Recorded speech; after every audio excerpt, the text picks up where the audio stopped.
to thank Sam Shahid as we welcome him for an amazing film. Thank you, thank you. It's wonderful to be here, by the way. I love London, and I love this theater. And this, I have to tell you, I see this so many times, but last night and tonight, I've never seen it this beautiful, the film. Oh, The sound, it's beautiful. gorgeous. Yeah, it's beautiful projection.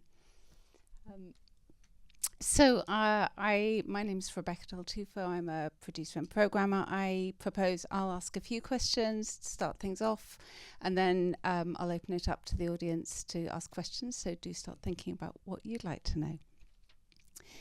But just starting very simply, before this project, were you aware of the work of George Platt-Lyons? I was. There was 3 books that were done by 12 Tree Press.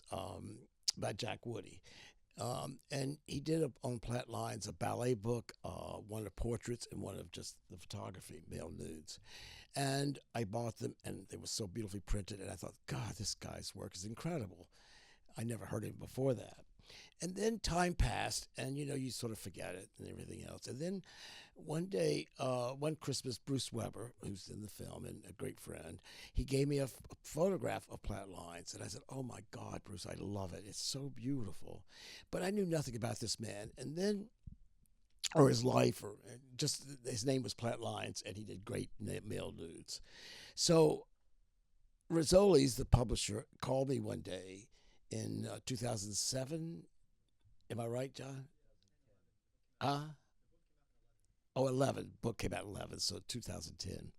Anyway, they called and asked me if I would like to design and edit a book called The Male Nudes by George Platt-Lyons, and I would love it. So the head of the foundation, Platt-Lyons Foundation, was the author of the book, and he came to see me with about 2,000 prints from the Kinsey Institute. So I didn't know how that all happened until we got into the book. So I edited it all, and I thought, my God, I've never seen these images. Being in the world of fashion, I've been in my life, and advertising and all, and I work with a lot of fashion photographers. And when I kept looking at his work, I thought, well, I sort of recognized him. It was like just photographed yesterday. And so anyway, I turned to the foundation and I said, I want to do a documentary on him. The world should know who this man is. He's influenced so many people, and his work is an artist, and it's gorgeous and beautiful. So anyway, they said to me, there's no footage of him except stills, and I don't have a problem with that. That's fine with me. I can work with it.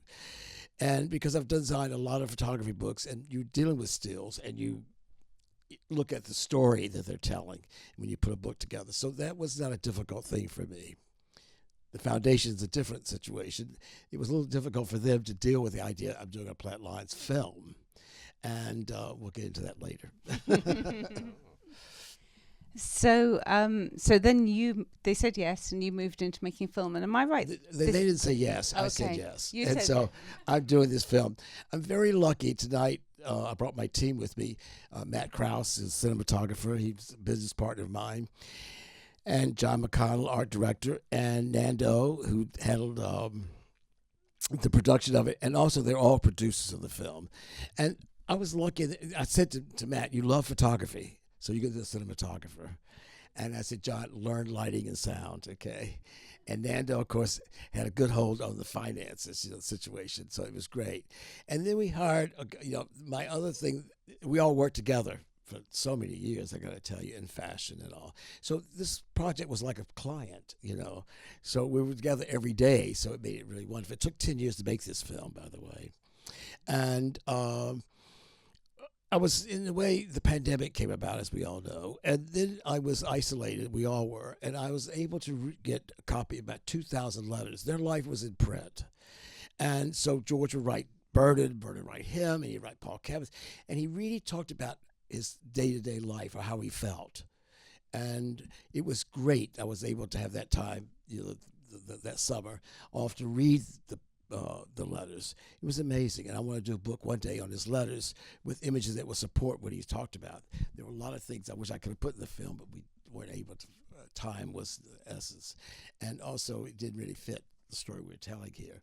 But when you read his letters, they were amazing, and You see in the scene of the film by him destroying all his fashion photography and a lot of celebrities.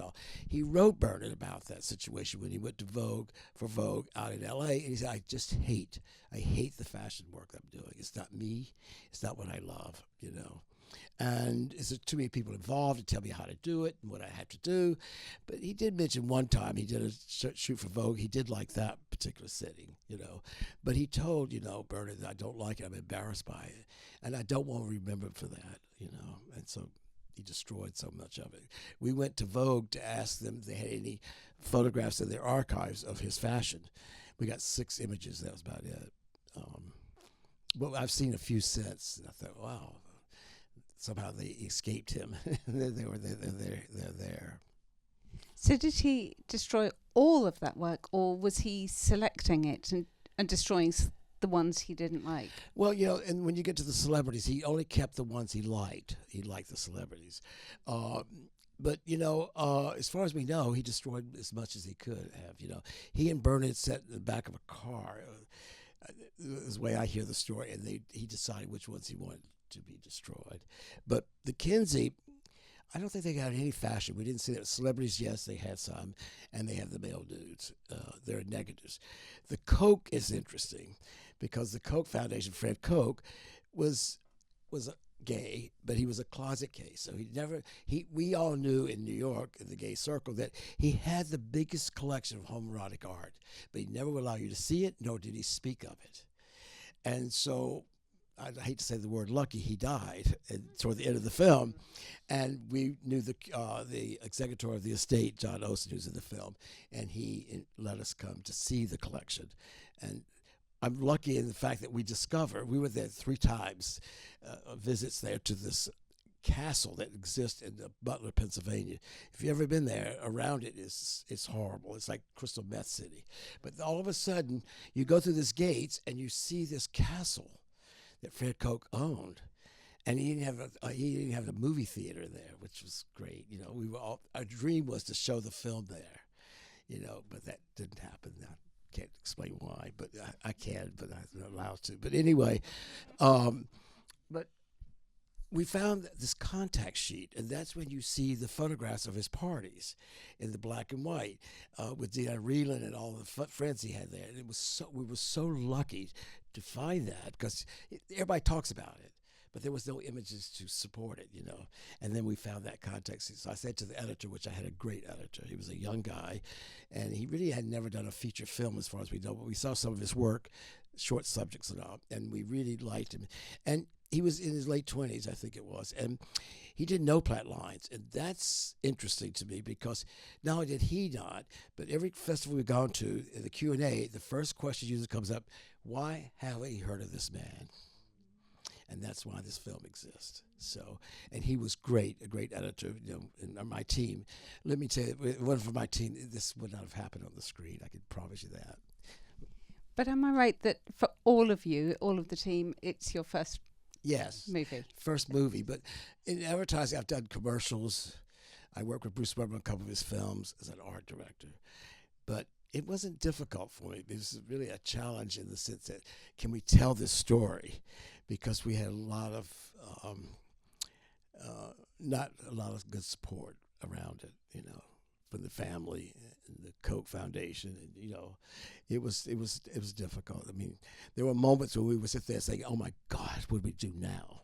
Lawsuit." But anyway, we won.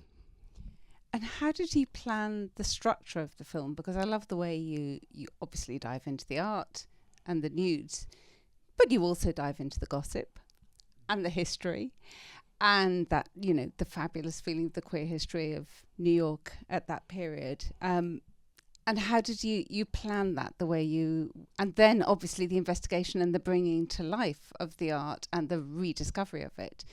How did you see that? Or did it emerge, or were you planning it? I have to tell you, I've seen this film so many times, and I'm surprised each time that it tells the story that it does. I don't know if I can't really explain it to you, but with all of us, we kept knowing the story, and we kept learning each year. And in a way, I'm blessed that the 10 years did happen for us because we kept learning every year. And we also were able to get hold of people that knew him, or historians and gallery owners and all. But the people that knew him, there's 5 of them in there. They're all, my sadness is that they didn't get to see the finished film. They all passed away except for one, Don Bacardi. He was great. That last 9 seconds of the footage is because of him. And when we interviewed him, we looked everywhere to see if there's any footage. It's not. Anyway, when we interviewed him quite a few years before the film was finished, he told us about him and Christopher coming to New York. And he said, oh, we filmed George. And I said, we screamed. You did? Where is it? You know? So we discovered, he told us it was at the Huntington Library in Los Angeles. We had people going out there to search for it, you know, and they did themselves. And then the pandemic happened, so we couldn't get a hold of anybody. So that was a year or two their problem. But right toward the end of the film, I think it was toward the end of the year, in January, one morning, I woke up, and I remember the movie called Chris and Don. It was brilliant. If you've never seen it, you should see it. It's really great. And in that film, Christopher Isherwood did a lot of his home movies were in there. So I went to the agency, and Matt, business partner, art director, and I said, oh, let's find who directed it. We found the director, named woman Tina, and her husband. And so I got in touch with her, and I said, do you remember when you did that film and all? Did you ever see a footage of George at all through all the footage that you had of Christopher? She said, I sort of remember something. I said, oh, please, can you try to find it? She says, well, it's been so long ago, I don't know, but I'll give it a try, you know, on a hard drive, whatever. 2 months went by, nothing. So I sent her email, any luck? And we talked on the phone. She says, I've been so busy. I said, please try to find it, because it's probably the only time they'll ever be seen. So anyway, she never said anything back to me again until I received an email, the clip. And Matt was at the office late at night. And I said, Matt, I'm forwarding it to you. I don't want to see it alone because it might be awful and we'd be disappointed. I don't want to cry alone. So we looked at it together, and you thought we won the lottery. We were screaming. We could not believe the footage. So when the film showed Outfest in Los Angeles, Tina brought Don Bacardi to the film, and he got to see it, and she did too. And he was, wow, he loved it. And in your summer of reading the letters, were you also reading that?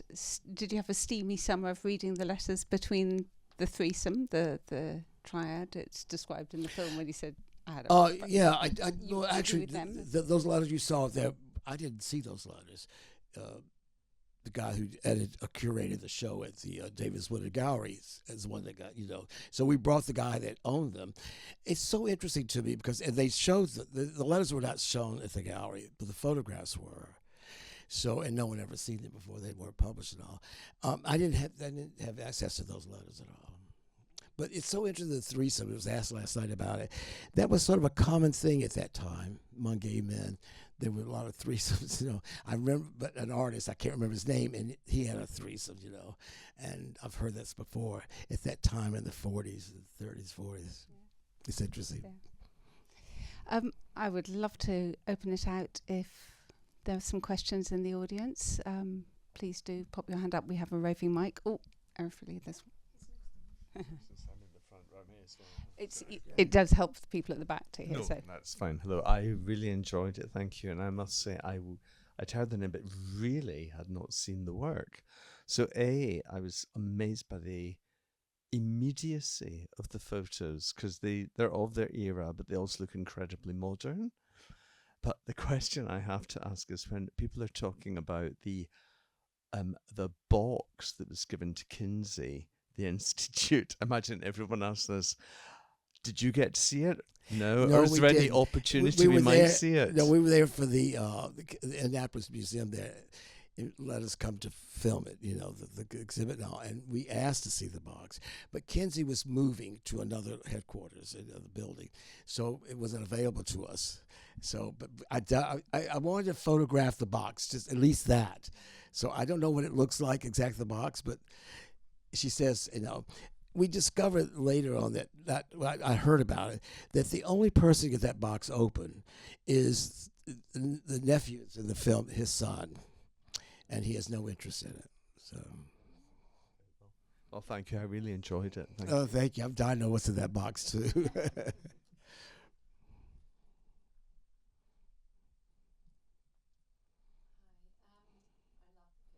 Thank you.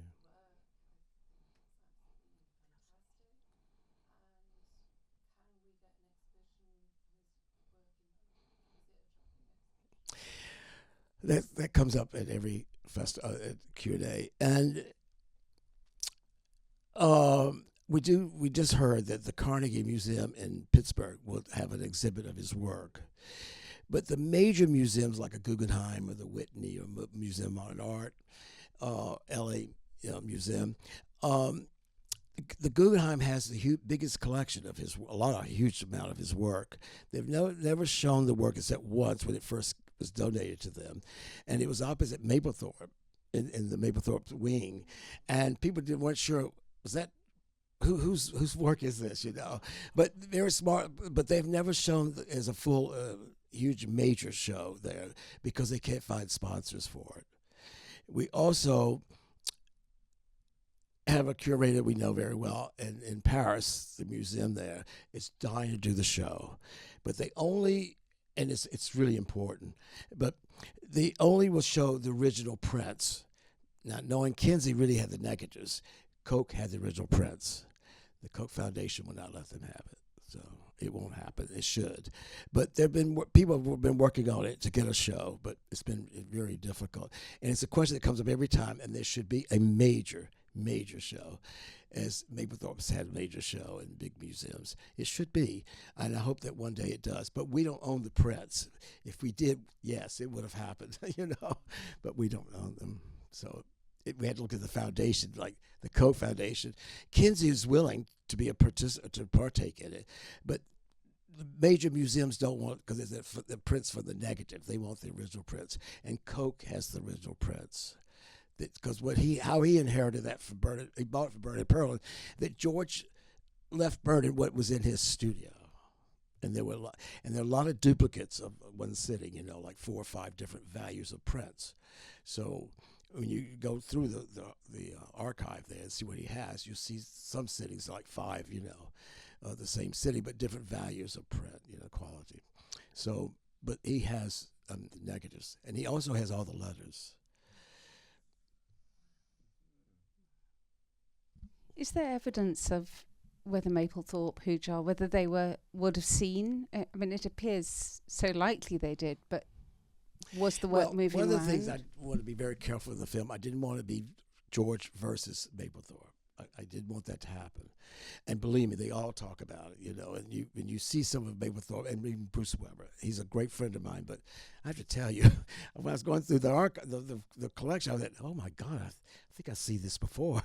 But anyway, and they're big collectors, Bruce is, and Herb Ritz was too. Herb was very influenced by George.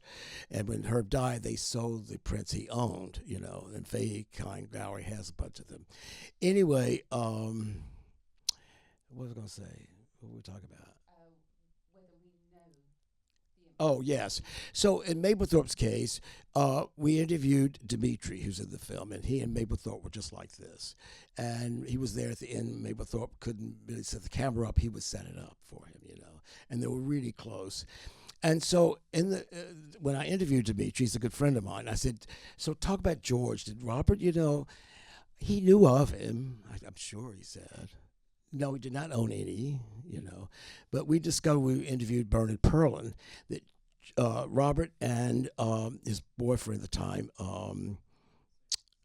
Sam Wagstaff, went to see Bernard Perlin. They knew he inherited the collection from George, and they wanted to see the photographs.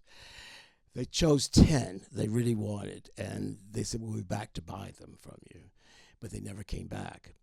In the book on Sam Wagstaff, the biography and all, it's written, and we interviewed the guy that wrote the book, that what happened was that Sam wanted Robert to be the star. And so he didn't, but they did see them. Now, interesting enough, I asked Dimitri, did they own any? No. Well, Getty Museum did a big show of fashion, and then 5 of them were Platt Lyons photographs donated by Sam Wagstaff. You know, and then Stuart Chine, who's in the film, also was very close to the Mapplethorpe group. He's on the board of directors with them. When Robert died, he was appointed to help clean the apartment up now, and he found a couple of images. You know, he said to me one day, I found some stuff that he had of Platt Lyons, but I don't know what happened to them. So Chime Reed worked at a gallery that all happened, Robert Miller Gallery, and John Chime would not be in the film because he's not comfortable doing it. But he said to me, look at this. And they owned the Platt Lyons from Bernard Perlin collection, and they also were representing Mapplethorpe at the time. And he said, watch this. And he showed me the exact image that Platt Lyons did, or Mapplethorpe did. Copied it, you know. I said, oh, wow, can I put that in the film? He said, no. But that's what happened there. You know, so I was very careful that we didn't make it a big situation there, because that's quite obvious when you see it. You know, you can see it. You can see it with Herb, too, and Bruce and Peter Huyard. He really influenced so many people. And what I thought was so great, he was really an artist, you know, and that's what's so fantastic. That Who in the audience had heard of him before this film? Interested? Yeah. Oh, wow, I love it. Anyone else with a question?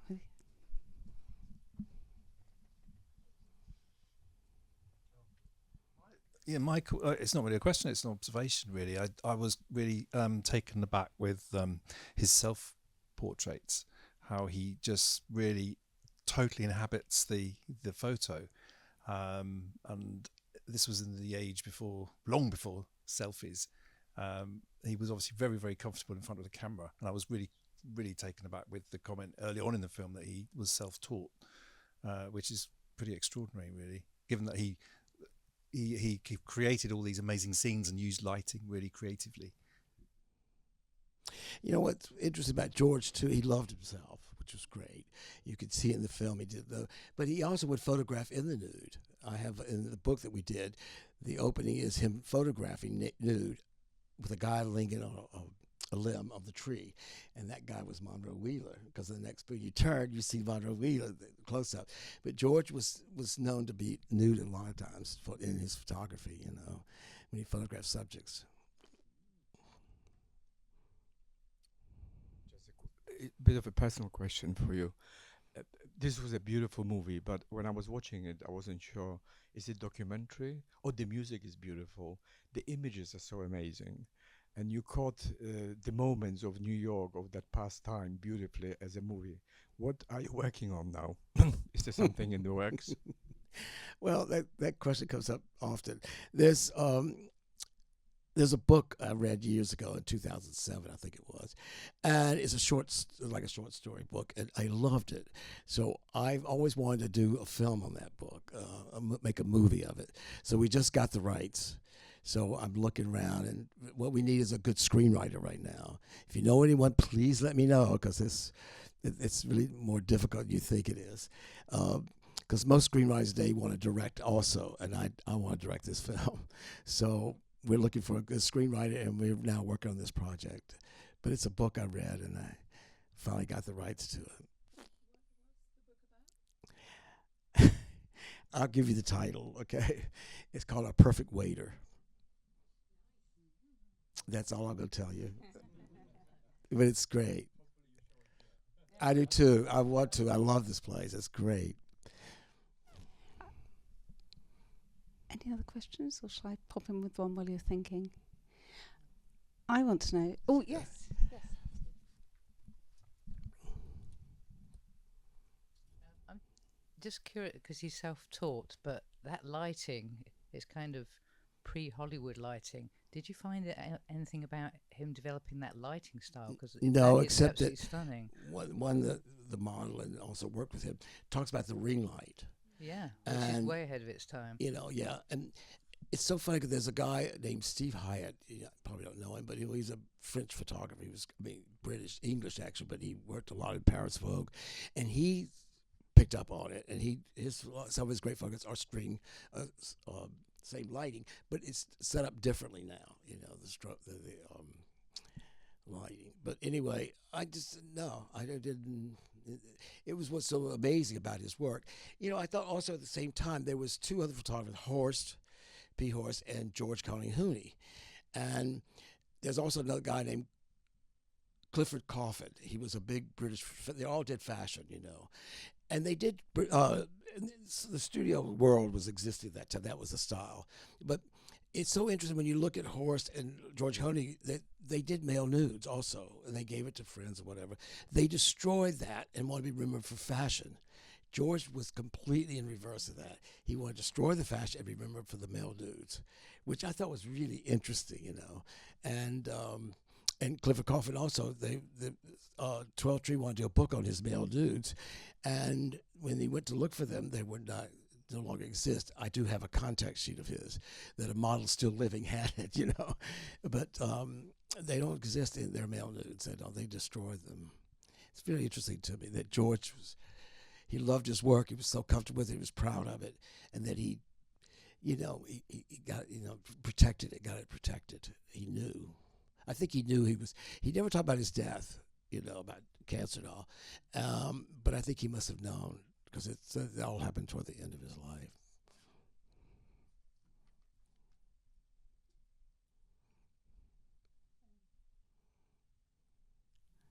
Ask another question. I have so many answers. Yes.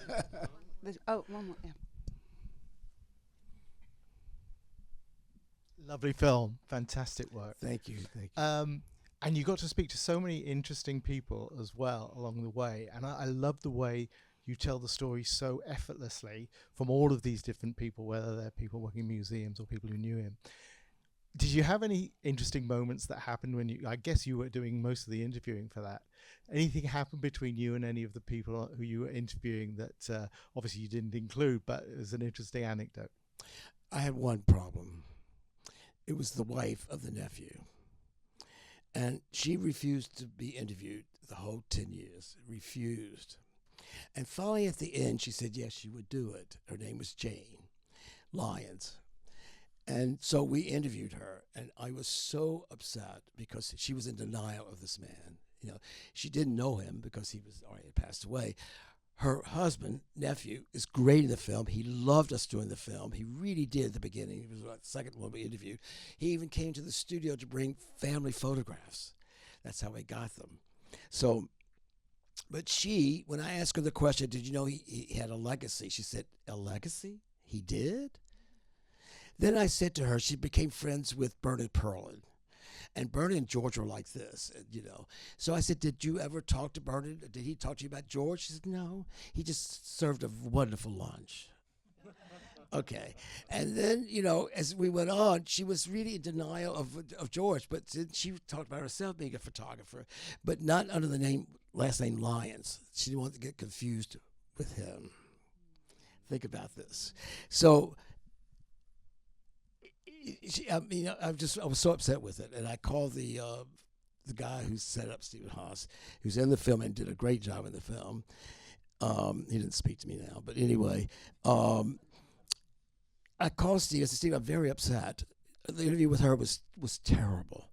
I don't want to put it in the film. And he wrote me back an email saying, you know, you're making a gay ghetto film, and we don't want that. And I said to him, you got to be kidding me.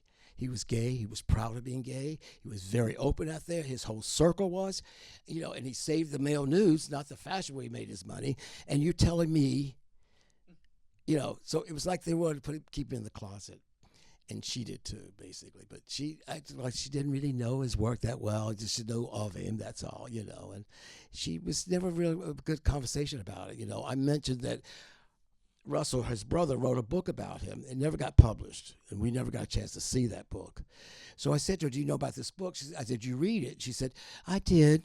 And I said, why did it ever get published? She said, well, I don't really know, except somewhere there was mentioned homosexual. And so I just, no, I could not put her in the film.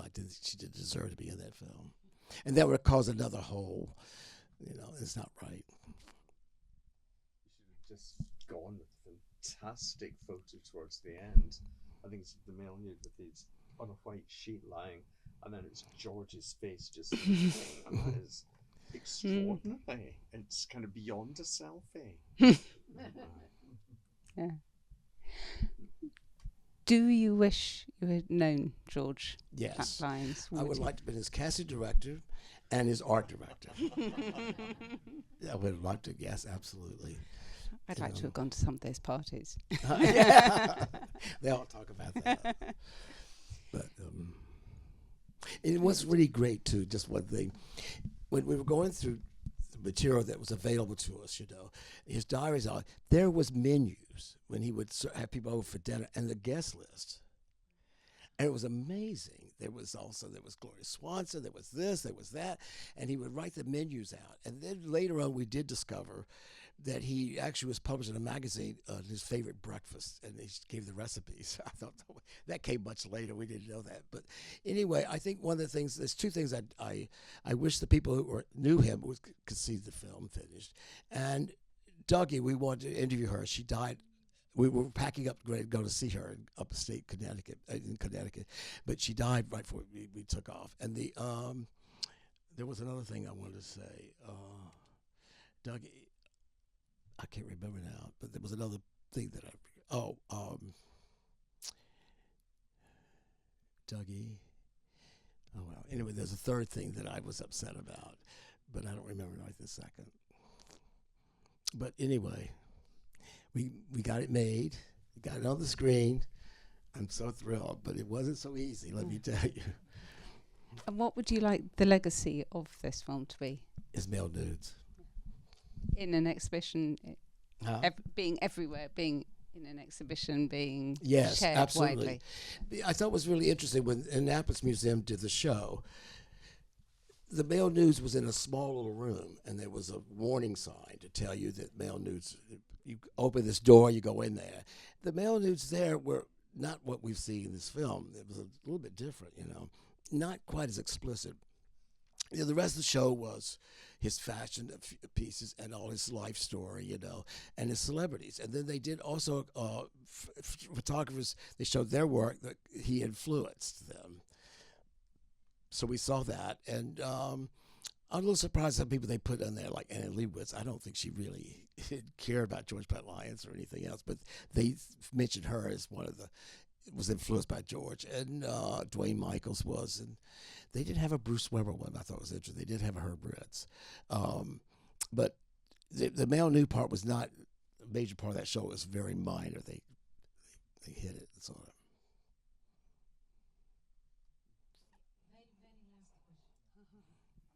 Whilst he was making the photographs, the male nudes, how were they shared amongst? How did people know about them? How did he show them to friends? Did he? Well, that's so interesting you said that, because I asked that question. One of the guys that knew him, and he would to Paul Cabot and all of them. That's how I sort of got to see his work too. He sent photographs to them, and I asked the question. This one guy, I forgot his name right now. But anyway, he's in the film, and George would give him albums. And he like 4 or 5 of them. He didn't have them anymore. If he did, he didn't show them to me. He was like, okay. But I asked him, how do you react to the photographs? Did you all talk to each other? You know, men, you know, gay men, you know, look at a photograph and say, oh my God, he's hot. You know, they're talking about his ass, you know, whatever.